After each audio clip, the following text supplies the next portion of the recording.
Hola chicos, continuamos con la clase de características de una masa de agua. Bueno, la última vez nos quedamos en la turbidez.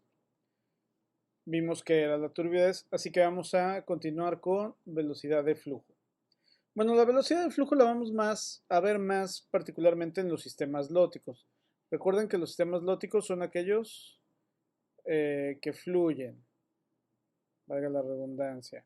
Son los ríos, los canales, todos aquellos que tienen un movimiento evidente, que va de la parte superior de la cuenca hacia la parte inferior de la cuenca. Es decir, su flujo tiene que ver con la gravedad. Vamos a ver que hay otro tipo de movimientos, como en el caso de los sistemas lénticos, donde los movimientos tienen que ver más con la temperatura y con el viento. En el caso de los sistemas lóticos, tienen que ver con la gravedad. Y es donde realmente nos va a importar la velocidad del flujo. En los sistemas lénticos, los flujos son muy lentos y no nos interesa medirlos. Pero en los sistemas lóticos, los flujos varían dependiendo de la pendiente que tiene el río. Una pendiente pronunciada, pues será una mayor velocidad de flujo. Una pendiente poco pronunciada será una menor velocidad de flujo. Menor velocidad de flujo. ¿Qué tiene que ver? Bueno, esto lo van a ver cuando lleven sus clases de fluidos, cómo se afecta la velocidad del flujo. Imagínense que lo que voy a dibujar ahorita es el lecho del río. El lecho es la parte de abajo, el fondo del río. Y vamos a poner arriba el agua fluyendo. De tal manera que el agua siempre conserva la misma, no se sale del río, es decir, no puedo tener agua más arriba o agua más abajo. Lo que sí puedo tener es una diferencia de profundidad con respecto a la superficie y al fondo. Voy a tener aquí una mayor profundidad y voy a tener aquí una menor profundidad. El flujo va a ser menor aquí y va a ser mayor acá, la velocidad de flujo. ¿Por qué? Porque tiene que ver con esta variable. Aquí hay un mayor volumen de agua y la fuerza de empuje es menor. Aquí hay un menor volumen de agua y la fuerza de empuje es mayor. Entonces la velocidad del río no es constante con las pendientes, también depende de la conformación del fondo. ¿Ok? Entonces, la velocidad de flujo, bueno, en un río, a este flujo rápido le vamos a llamar que es un flujo del tipo turbulento. Cuando la velocidad de flujo es muy bajita, donde apenas si se mueve, es decir, el movimiento resulta casi imperceptible, le vamos a llamar flujo laminar. Y esta es una característica importante porque un flujo alto y turbulento va a causar una mayor erosión. Entonces esta parte se va a erosionar y va a aportar más iones al sistema. Los ríos que son muy profundos y muy anchos tienen una velocidad menor y entonces tienen una menor erosión, es decir, la erosión ya pasó y por eso se hicieron anchos y hondos. Los ríos nuevos tienen una velocidad muy fuerte, ¿por qué?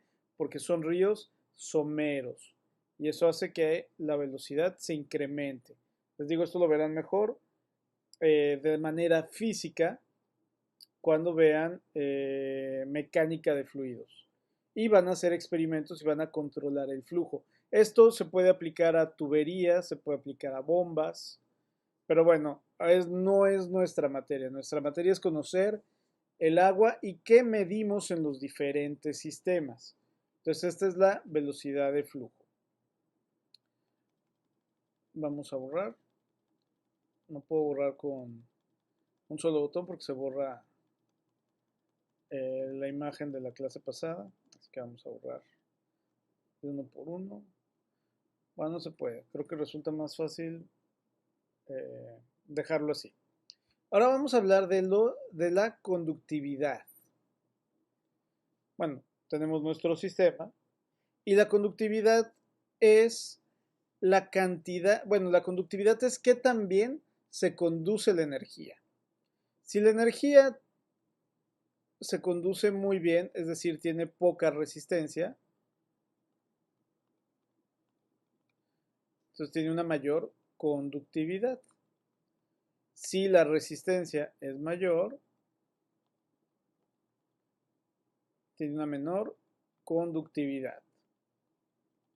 Y esta conductividad está directamente asociada a los sólidos que están disueltos en el agua. A una mayor cantidad de sólidos hay una mayor conductividad. Es decir, estos de aquí son correlacionables en este sentido. Sólidos disueltos, conductividad. Ajá. A veces no podemos medir cada uno de estos elementos. Resulta costoso. En un análisis, en un laboratorio especializado, el análisis de uno de estos anda costando alrededor entre 500 y 1000 pesos. Y eso antes de la pandemia. Ahorita quién sabe cómo estén los precios. Pero esto se mide muy fácilmente. Por ejemplo, los oxímetros más baratos, después vamos a hablar de equipo, pero bueno, son los sensores más baratos que miden cosas en el agua, siempre traen ese sensor de conductividad. No hay que comprarlo extra. ¿Por qué? Porque se utiliza para varias cosas. Vamos a ver que los datos se correlacionan. No los tengo que medir todos. Hay datos que puedo medir y hay datos que puedo inferir con base en la medición de los otros. Esas son las variables que son autocorrelacionables. Entonces, si yo tengo una alta conductividad, yo ya sé que hay una cantidad de iones alta en el agua. A veces sí quiero saber qué ion tiene, sobre todo cuando estamos viendo cuestiones de contaminación. Cuando estamos viendo cuestiones naturales, es muy factible que ese ion sea calcio, sea sodio, en su mayoría. Sea en sistemas dulceacuícolas, estaremos hablando del calcio. En sistemas marinos estaríamos hablando del sodio como principal ion disuelto. Pero si ya sabemos que hay un evento de contaminación, entonces sí sería importante hacer cada uno de estos análisis dependiendo la actividad industrial que tenemos en el área. Por ejemplo, en el caso de las mineras, pues hay que ver metales pesados. Plomo, mercurio, cadmio, son como los de rigor. Y por ejemplo, en el caso de Grupo México, pues tendremos que medir el cobre, tal vez el oro, la plata, aunque con los metales preciosos son muy cuidadosos. Pero cobre es normal que lo tengamos. De por sí es normal que esté porque está en el suelo. Es más fácil que esté cuando tenemos una actividad minera relacionada. Pero la conductividad va a ser eso. ¿Qué tan fácil se conduce la electricidad? Y la unidad que vamos a usar van a ser los micro sims. Son Siemens. No se pronuncia Siemens, se pronuncian sims. Son los micro sims o los millisims. Millisims en un sistema que ya tiene bastantes sólidos disueltos. Microsims en un sistema que tiene poquitos sólidos disueltos. Microsims en agua dulce, millisims en agua salobre o salada. Y esa va a ser la conductividad eléctrica en el agua. Y para acabar con las características físicas, vamos a hablar de los sólidos suspendidos. Los sólidos suspendidos son sólidos que no están disueltos en el agua, que no forman parte del agua como ya en una solución. Los sólidos suspendidos son sólidos que va arrastrando el agua. Vamos a cambiar de color para los sólidos suspendidos. Vamos a poner el cafecito porque están muy relacionados con el suelo. Entonces, el agua va desprendiendo material y no todo ese material se va a disolver. hay material que se va a quedar suspendido en la columna de agua. Y como pasa el tiempo, se va a ir depositando.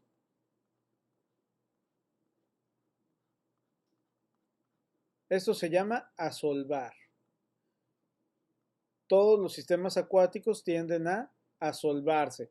¿Por qué? Porque los sólidos en suspensión se arrastran a lo largo y cuando la corriente se vuelve más, cuando la velocidad de flujo, se me olvidó decirles que podemos llamar corriente, se vuelve más tranquila, los sólidos en suspensión se sedimentan. Y cuando los sólidos en suspensión se sedimentan y forman un suelo, digámoslo así, no suelo no, forman un fondo, vamos a decir que ese sistema se asolvó. Esa es la diferencia entre sólidos disueltos y sólidos en suspensión. Los sólidos de suspensión, como no le aportan al agua nada más que estar ahí presentes, bueno, sí pueden modificar su turbidez o su transparencia o su color, pero no su conductividad, van a ser variables físicas. En cambio, los sólidos disueltos, como ya afectan la composición química del agua, y ya la deja de ser H2O y se vuelve H2O más algo. Por eso están en las variables químicas. Ok, entonces con esto cerraríamos las variables físicas del agua. Así, ni modo, vamos a borrar y vamos a volver a poner nuestra imagen para seguir explicando ahora las variables químicas. Aquí está. Y ya nada más la movemos. Vamos a poner. Entonces ahora vamos a hablar de las variables químicas del agua. La primera variable y la que yo considero de mayor importancia va a ser el oxígeno disuelto. ¿Por qué es la más importante? Porque gran parte de la vida depende de este oxígeno disuelto. Por ejemplo, los peces respiran oxígeno. Hay muchas bacterias que respiran oxígeno. Otros organismos como los crustáceos, bueno, vertebrados e invertebrados. En vertebrados podemos tener a los peces, podemos tener a los anfibios.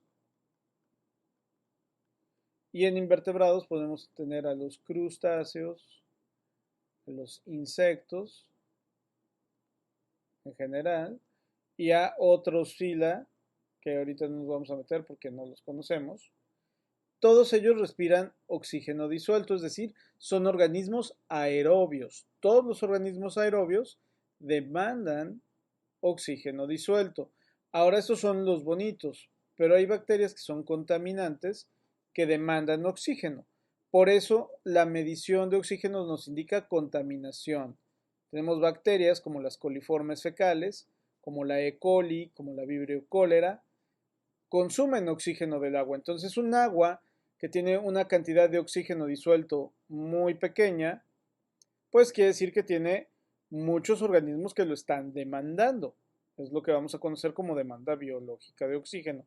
Y podría ser que tenga una alta carga de bacterias coliformes que estén consumiendo ese oxígeno.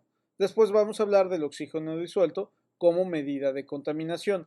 Vamos a continuar con las variables químicas. Otras variables químicas importantes son el nitrógeno, nitritos, nitratos y amonio. ¿Por qué? Porque esto nos va a decir cómo está el ciclo del nitrógeno en el sistema. Y este está relacionado con la presencia de productores primarios. Y también con estos de acá que se mueren o que desechan, excretan, ya sean excretas líquidas o excretas sólidas. Las excretas van a formar amonio y conforme los productores primarios lo vayan demandando, se va a ir transformando en nitratos y en nitritos.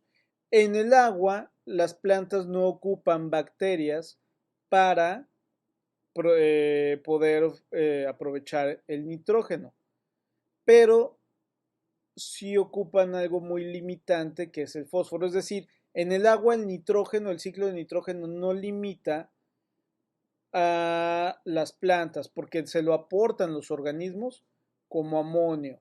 Entonces no tienen que nitrificar, tienen que desnitrificar. En cambio, el fósforo, que en la tierra es abundante, y todas las plantas lo tienen en contacto con el suelo, en los sistemas acuáticos no es abundante, en los sistemas acuáticos es muy escaso. Entonces vamos a decir que el nitrógeno es un elemento limitante, lo vamos a poner aquí, elemento limitante. El nitrógeno en los sistemas terrestres, porque ahí sí se tiene que nitrificar, terrestres.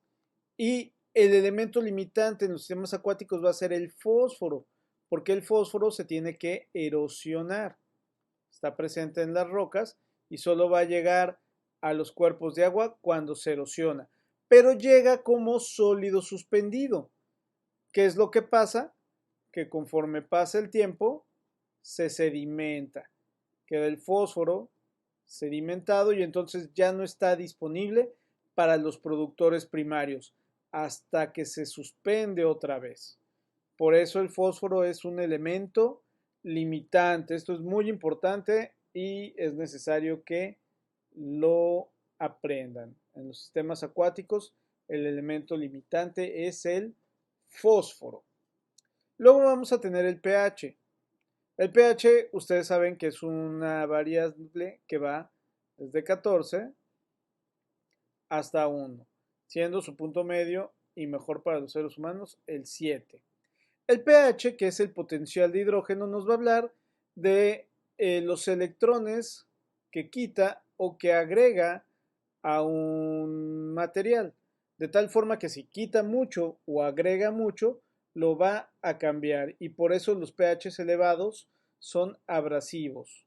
Un pH de 14 o un pH muy bajo nos van a ocasionar daños porque van a jugar con los elementos presentes en los seres vivos. En cambio, un pH de 7 es un pH que está balanceado, ni da ni quita.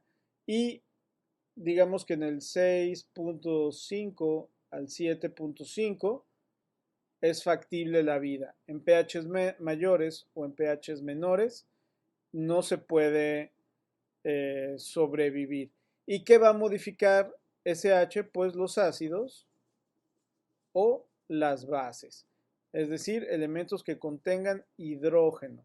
Y el amonio, por ejemplo, que se transforma en amoníaco, es un ácido, va a alterar el pH del agua.